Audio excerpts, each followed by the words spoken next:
A warm welcome to a Pod for the Saints on Wednesday, the 19th of April, 2023. Lots of exciting stuff today as we look back on the Saints' 5,010th game, which was against Welling United, and 901st win at home on a Saturday as well. So let's get the rubbish out of the way early on. With myself, David Tavener, and smiling brightly over there is Lee Wood. Good evening, Dave. How are we, boys? We okay? We're okay. If you knew what Leo got on his plate coming up this evening, he wouldn't be smiling. And The tears are also, real. also somewhere over there, just back from a visit to a foreign land, is Jake Ellacott. Hello, Dave. Hello, Lee. Hello, everyone. Hope you're all very well. And Guten Tag. Little clue where he's been there. Somewhere in Europe. Right, we're going back to last Saturday, 15th of April. Saints are home to Welling United, as we mentioned, a 3-0 win. A win which actually, for the first time in 13 years, gives us a positive goal difference in the National League South. It went into negative, where we're 6-0 defeat at Welling, so yes, revenge. Is that right? That's an amazing stat, isn't it? Goodness me. It's incredibly boring, Lee. Right, well, we were there, Lee, while Jake was out sunning himself somewhere else.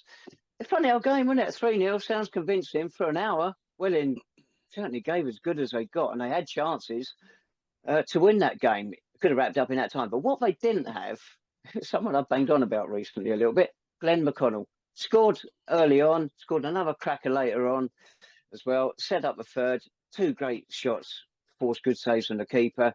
Some magnificent passing midfield. If they had had a player of his ability, they would have got the points. Do you think that's fair, Lee?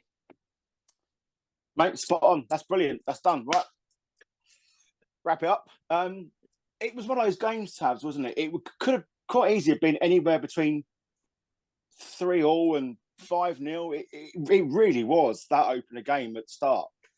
But you're absolutely spot on. And you called it, and Jake called it, in fact, last week as well, about bringing in McConnell for Banton.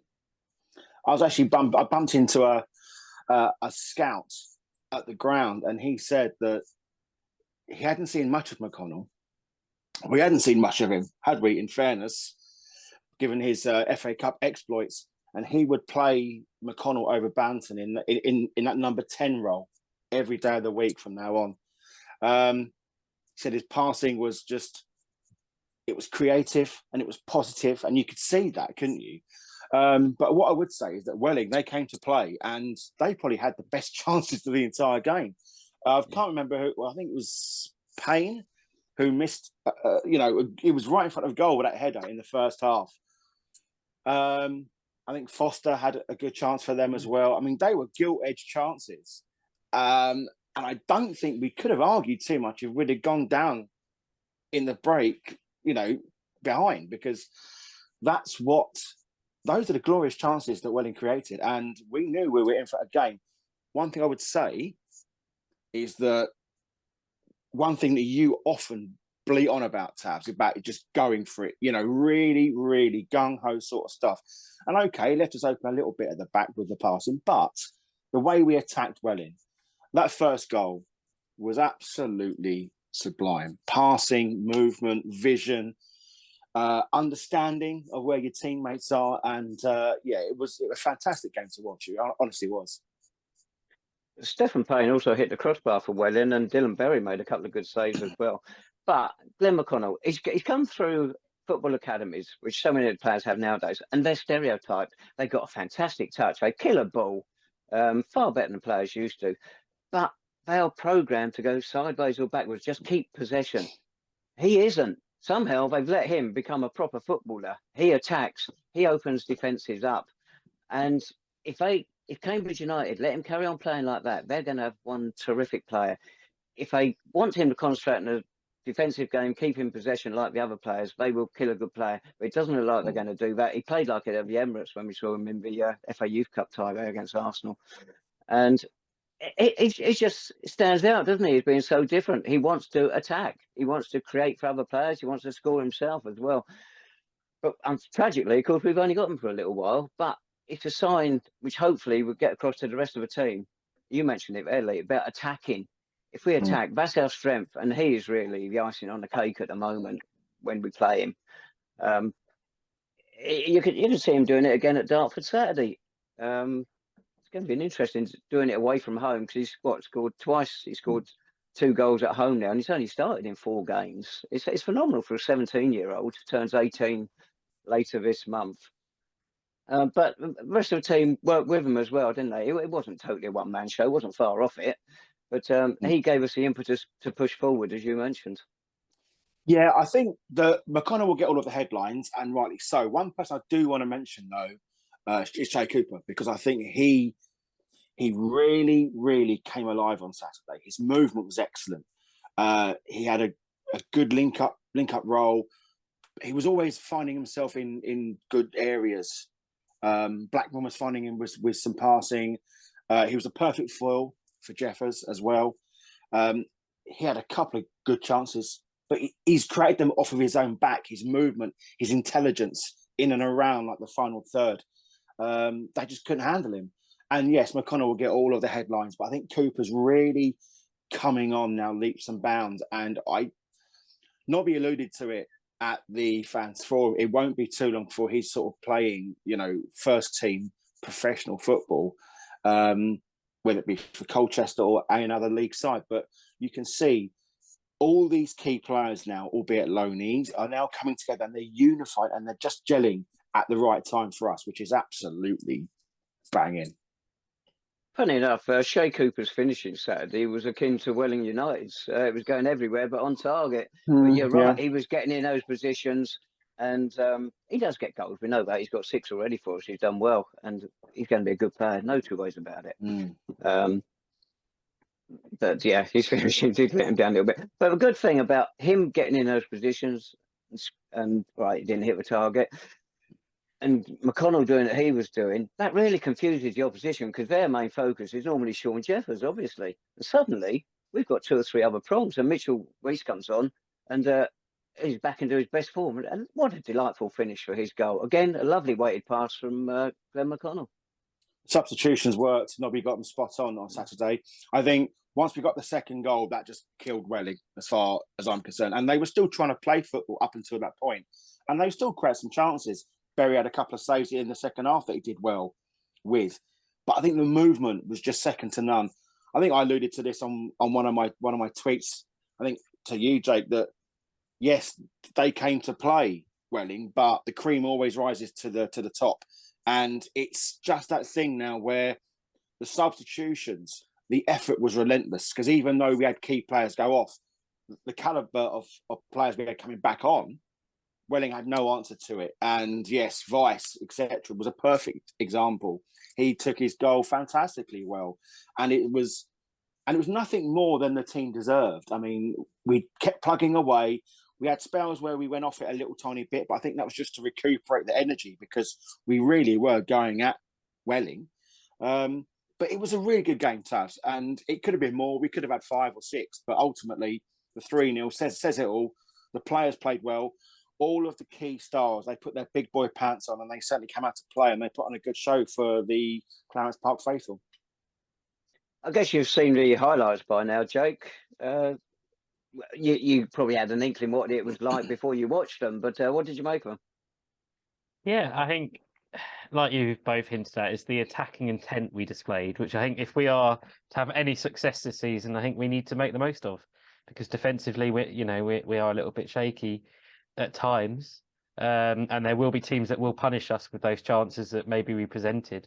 But if we can outscore them, then happy days. So really, really good though, and really positive in front of a big crowd again in a game that we talked about last week, didn't we? It could have easily been a nervous experience for the players, a bit of anxiety there. Getting close now, big crowd against a team that we were expected to beat, but have rallied themselves.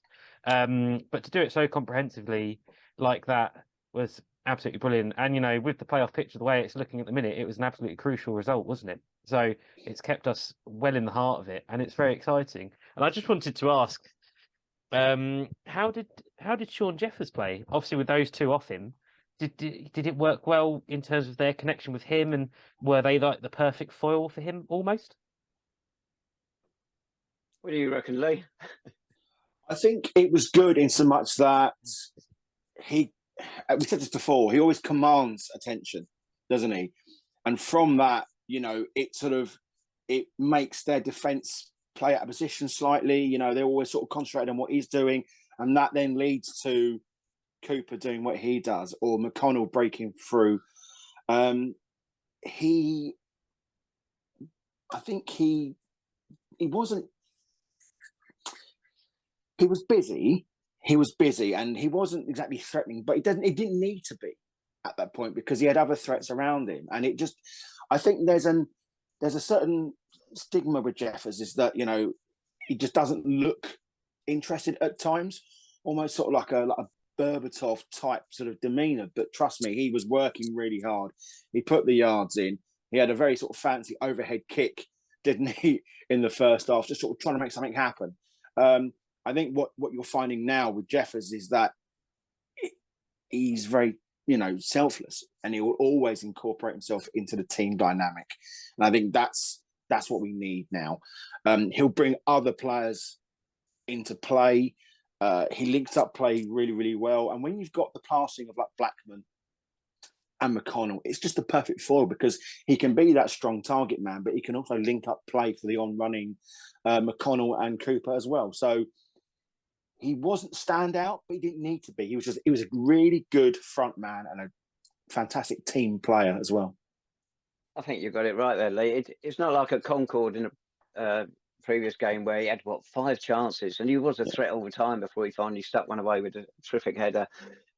He didn't need to be, as we've mentioned, because we had all those other attacking options, and no, he just wasn't his day. He fitted into the team, as I think you mentioned earlier, but as a goal threat, it was much quieter than usual from him. But we're not going to knock out 25 league goals already this season. That'll do. We're quite happy with that. Yeah. Mm. You said that about defensively, Jake. To give credit to them, that was Dylan Berry's 7th clean sheet since he joined us. And there's only 4 teams who actually conceded fewer goals than us in National League South this season. So overall, we've not done too badly there, really. We can't knock it. And it's got us into this position we're in now, really. Goal difference of plus 20, which is almost worth an extra point on the teams around us at the moment. So we are certainly sitting pretty. Yeah, it's all looking a bit too good at the minute, isn't it? It is.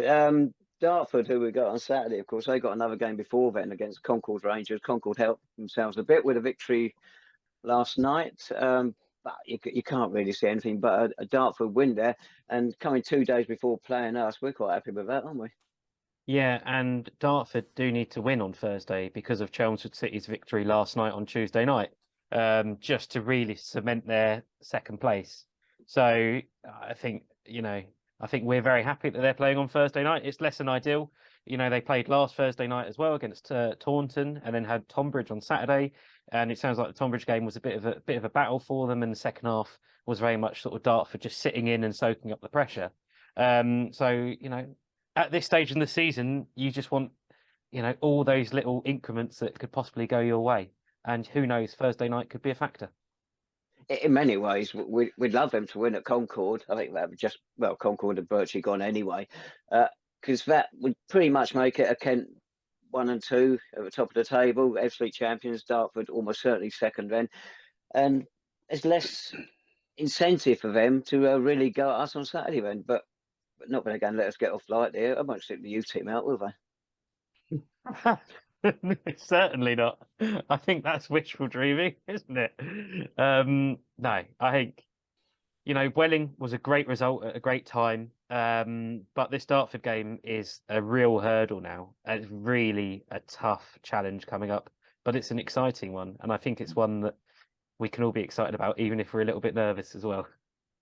It's funny, our last 2 games, both against sides going for the playoffs, but Farnborough has slipped up really badly in recent weeks, and they've virtually gone. And it's going to be difficult for us not to get in the top 7 now, isn't it? I know Eastbourne can get above us. Braintree, they're already in top 7 anyway, so it wouldn't matter if they went above us. Eastbourne's the only real threat because they got games in hand, but they can't buy a win at the moment, can they? Yeah, games in hand doesn't always equate to points on the board, does it, fellas? I think Right. I know you you poo-pooed my suggestion last week that Dartford was the key game, and I understand why. But I think now you look at it and it's, they're not going to roll over and have their tummies tickled at any point. I would like to see us adopt the same aggression against Dartford as we did. I can't really see it because I don't see Dartford missing the opportunities that Welling had. And I would not like us to be as open defensively as what we were on Saturday against Dartford. But on the whole, I think there's an element of excitement going into this game. And we often do well against Dartford. So there's that on our side.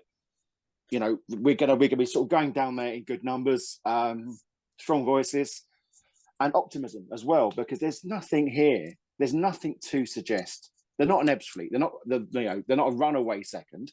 So there's optimism there, and all it is about now is just maintaining that form, and then hopefully that will then take us in to the playoffs.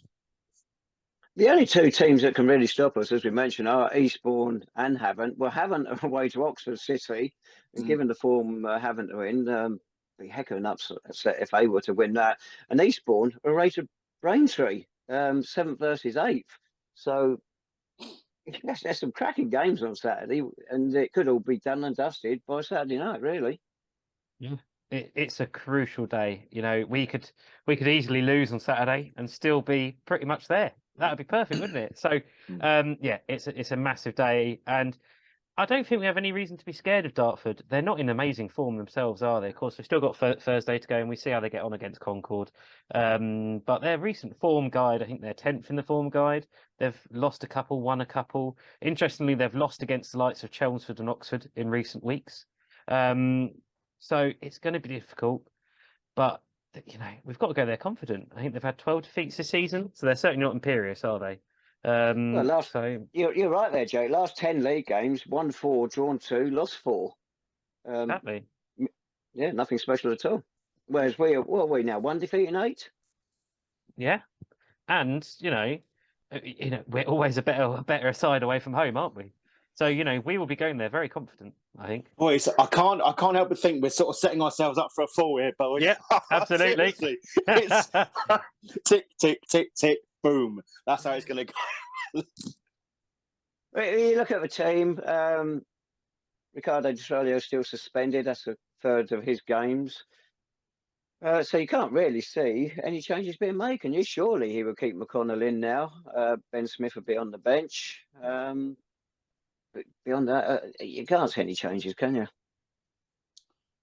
Not for me. The way we played, attacking-wise, on Saturday was the best for a while, Dave. Everyone came to play, and it wasn't just the fact that it was just the way we connected. Everyone connected. The passing was to feet. It was positive and it was aggressive, and it cut open Welling. It cut them to shreds at times. It would be it would be amazing. It would be amazing if we went to Dartford and did the exact same thing, because that way it was showing intent, if nothing else, to all the rest of the league. It would show intent that we're here and we want to get promoted, boys. This isn't, we keep saying this. Oh, this team can catch us and this team can catch us. We want to go up. It'd be great for this club if we go up. It was a big crowd on Saturday, and if the sunshine was out, and I have to say, as a fan of some years, it was fantastic to see so many new faces. And okay, they weren't all there to see the football, and not all of them were watching with great interest, but they were there and they had a good time, and the club was well represented. And if we get a home game as well in the playoffs, I know our away form is good and we keep talking about it, but home crowd, boys, and we've got to keep that momentum going as well.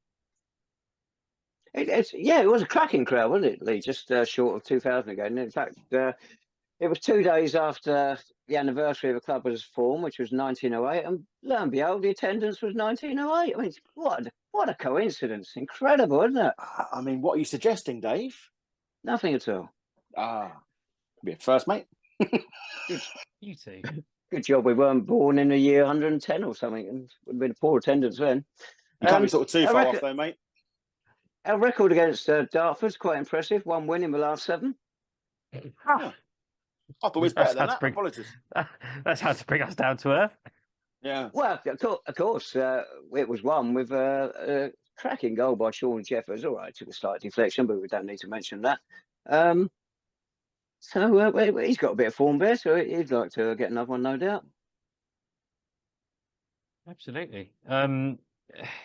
We know what they're like. We know they're tough and big and physical.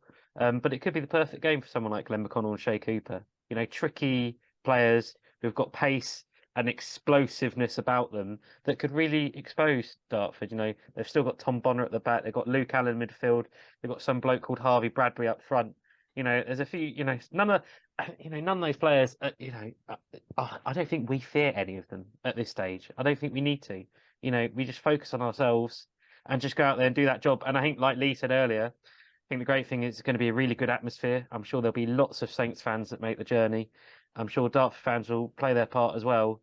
And, you know, I think our players would absolutely love to play in front of that crowd on Saturday. And it's going to be very exciting.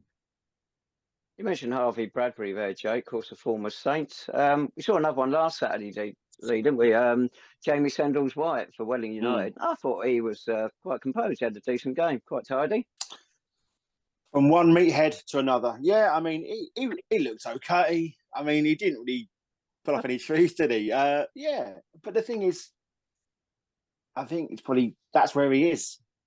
He'd struggled to get into our side now because of just the way we play and the culture of football that Nobby's brought. I just think that we're sort of shying away from that domineering, tall player now. I think, you know, the big muscular fellas. It's all about the speed, the intensity. You know, that is where we're at now. Everyone's on the same page. Even the likes of Jeffers, we spoke about it earlier on. The fella's quick. Let's not muck around. You know, if he gets a chance, he's through on goal. No one's going to catch him. Cooper, Banton, Weiss, McConnell, Blackman, Devontae. You know, they're all fantastically fit athletes, and you cannot just get off this opinion of the fact that, you know, there's a real opportunity for us now to take these nucleus of players into the playoffs, and it all starts on Saturday against Dartford. Harvey Bradbury, big muscular bloke again. 2 goals in 11 games for us. Yeah, do you remember his game for us, Jake, when he got sent off down at Eastbourne? How bizarre that incident was. Oh, God, yeah. He didn't have the most memorable spells with us, but... Wait, do you remember he got a yellow card in that incident, and then he did something stupid and got a straight red as well. So, it was a bit special that moment. Anyway, hopefully he doesn't do it again Saturday. What I'd love to see on Saturday is us step onto Dartford from the front, you know, from the first minute, you know, not hold back, not sit back, not get scared.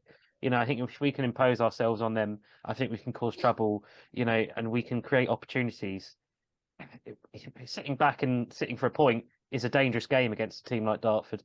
They might not be spectacular, but they've still got people that can hurt us.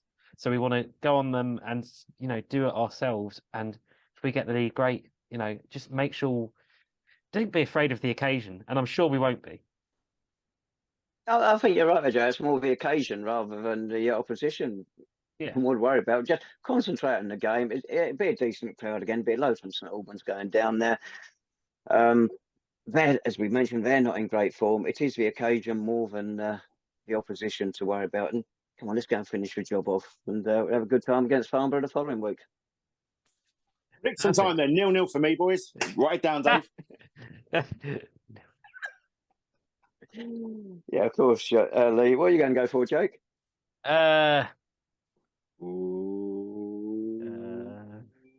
Saints. Hey! I'd like to go. Yeah, I think a draw would be a good bet, but I'll go for the win. Why not? I think you're about 5-1 down anyway. It doesn't really matter.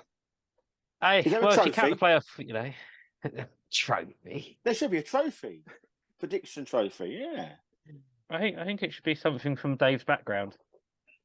Well, talking of a background, we got this scarf from Vermacia Worms. See which how I that believe is ties some in. Love German that. thing. That's brilliant. And we went there in 2004, played a friendly against them. And you see these programs on eBay now, about 12 quid, 20 quid. We picked up a whole load of them for free on the day. Anyway, and that's where you were last Saturday, I believe, Jay, or last weekend, anyway. It was indeed. It was a friend of the podcast, Colin Toms's stag do. I think it's only his 5th or 6th he's had in his life. And yes, so it was Frankfurt on Friday, and then on Saturday we went to the beautiful town of Worms, which is the twin city of St Albans, and watched the local football club of Worms play a game. The standard of football left a lot to be desired, if we're honest. It was quite a poor game. It's a bit of a relegation scrap, and sadly Vormatia lost, and looks like they're going to have a very difficult end to the season. But it was a great experience. We were warmly welcomed by the club and the supporters. I think they gave us about 23 tickets to go along and watch the game with them. And it was just a brilliant experience. And yeah, fairly similar to St Albans in some ways and very different in other ways. Is that the first time you've seen football on the continent?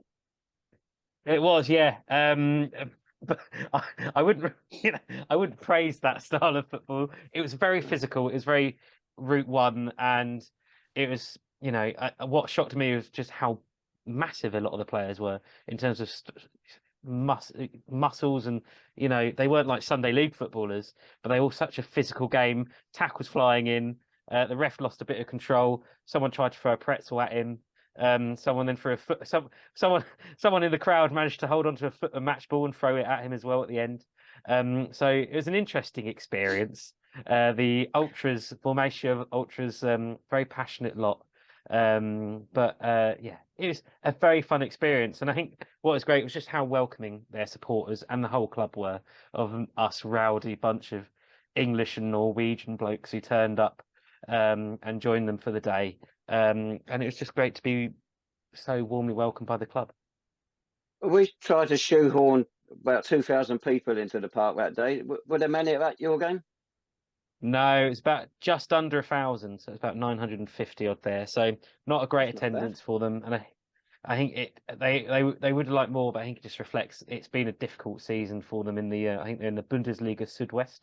So it's been a difficult season for them, and I think it might be one that ends in relegation, sadly. Well, thanks for finishing it on an upbeat note for us there, Jake. Wonderful. Oh, Dave, I mean, to be honest with you, mate, I was getting pictures sent through of, and you could see the state of them just deteriorating over the course of the afternoon. But one thing I would say is that it's always amazing for me how well received St Albans City fans are when we go over there. The club treat the fans like royalty is probably a bit extreme, but they let them in for free. They give them gifts. It's really how that sort of relationship should work.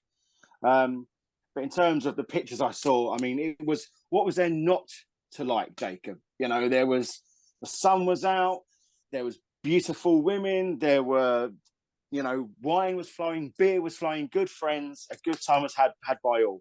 Hopefully none of those photos make it out onto the pod stream, mate, at any time soon, because God forbid the lot of you. It's funny, Lee, you say about reception our supporters are given out there, because they all do it off their own back. They don't go on behalf of St Albans City. I mean, Lewis Wing got me that when he went over there the other time. And yeah, it's a great rapport just between the supporters and the club, not necessarily between our club and their club. So it's terrific that they go out of the way and treat our lot like that. Because they see the value in friendship, Dave. I think, is honest with you, mate. There's no hidden agenda.